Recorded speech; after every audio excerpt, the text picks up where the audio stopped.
It is with my biggest pleasure to finally reveal a new Glowin Face product, and this is Glowin Cupping. It comes in this beautiful box, and in the back it contains a QR code leading you to the videos on how to do facial and body cupping properly. If you know me, you know I'm all about doing the techniques in the right way, so I really wanted to make sure you do them too and enjoy the best results possible. When opening the box, you are going to get your cups in this beautiful pouch, which is going to protect them and help you travel with your cups anywhere.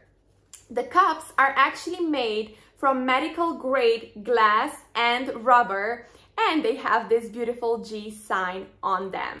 You can choose from 3 different cups. The biggest, L size, is made to be used on the body, especially on the legs and on the tummy.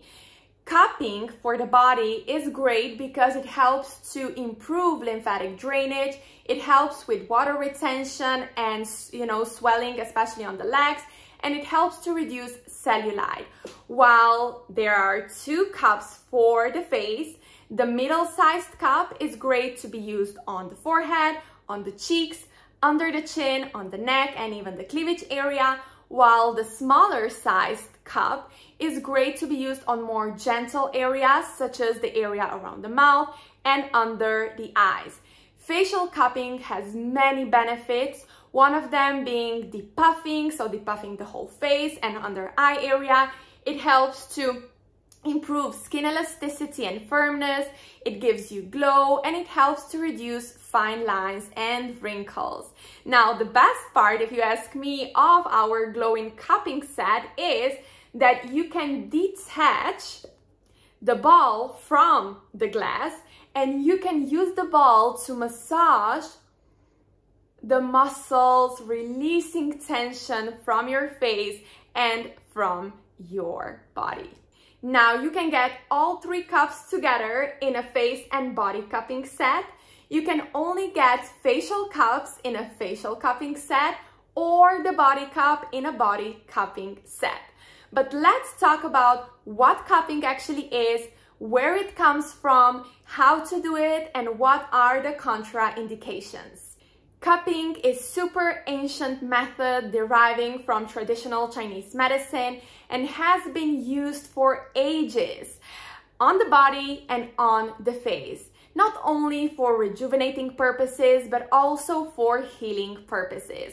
And now, just to let you know, don't freak out, you can do cupping on the face without being left off with marks, because cupping on the face and on the legs and on the tummy is being done differently than cupping on the back. So how cupping works? Cupping works on creating suction, which helps to unglue all the layers of the skin from fascia and muscles. In this way, it helps to release tension from the muscles, it helps to, work on fascia adhesions, and it creates this beautiful space for the lymph, blood, and energy flow. When you create this beautiful flow, the blood is rushing to every single cell, bringing oxygen and nutrients to every single cell, meaning that in that way you are boosting collagen and elastin levels, making your skin more firm and toned. When you are improving, lymphatic flow, you are draining all the toxins from your cells and from your system. And when you are improving, energy flow, you are left off with super beautiful glowing face and body. How to do cupping properly? Step 1. You always want to do cupping using the oil. You want to use good quality oil because everything you put on the skin before cupping is being absorbed way better. I suggest you to use our Glowin Elixir oil anytime you do cupping. Oil is not only going to protect the skin, but it is also going to help you glide and slide with your cup all over your face and body. There are 2 techniques on how to do cupping. The first technique is suction release technique, which is amazing to be used especially in the areas where you have your lymph nodes, because this technique helps to open your lymph nodes, creating this beautiful, stimulation to help out drain all the toxins from your face and from your body. But you can also create this suction release technique with the smaller cup in the areas which are a bit more sensitive, because in this way you are nicely stimulating the tissues but not doing too much on them. Now, every time you do cupping, you want to go slow, controlled, with intention, and I want you to always observe your face in the mirror. It is super important how you create suction, how you move the cup along the way, and how you release the cup from the face. Because if you are doing everything super fast, you can be left off with marks on your face and body, which are not bruises, but still we are trying to avoid them. So when you are creating a suction, be mindful. When you are moving the cup along the way, support your cup and skin with the other hand. And when you are, removing the cup from the skin, you want to again press on the cup and release gently, because if you do this, you can be left off with marks. Start slow. Just do a few repetitions. It can only be 2 to 3 repetitions, and then gradually keep on going, doing 5 up to 10 repetitions. Now, even though you start gentle and slow, you can still be left off with marks, but if this happens, don't worry, because this is nothing to be worried about. The marks are going to go away, and they are just a sign that the area where the mark happened is a bit more sensitive.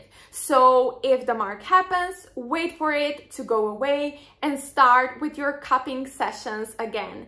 The more you do cupping, the more resilient your skin is going to get and the better results you are going to be having. When to do facial cupping and how many times? I love doing facial cupping, let's say 3 times per week.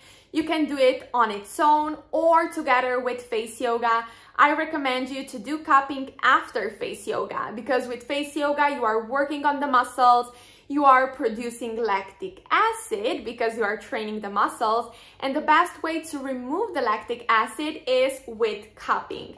Cupping, as I said before, also creates this beautiful lymphatic drainage, which is perfect and what you need right after your face workouts.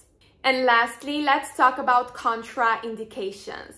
I don't recommend you doing cupping on the areas where you have rosacea, eczema, broken capillaries, active acne, and open wounds. If you're doing cupping on those areas, you are going to create even more heat, even more inflammation, and it's not going to work well for you.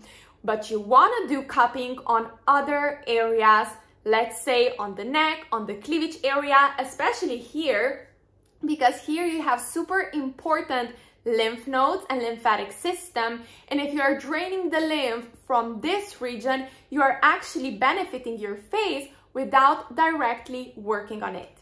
I hope this video was helpful. You are going to be able to find more cupping routines in our Glowin Face members club, and if you have any other questions, please do let me know.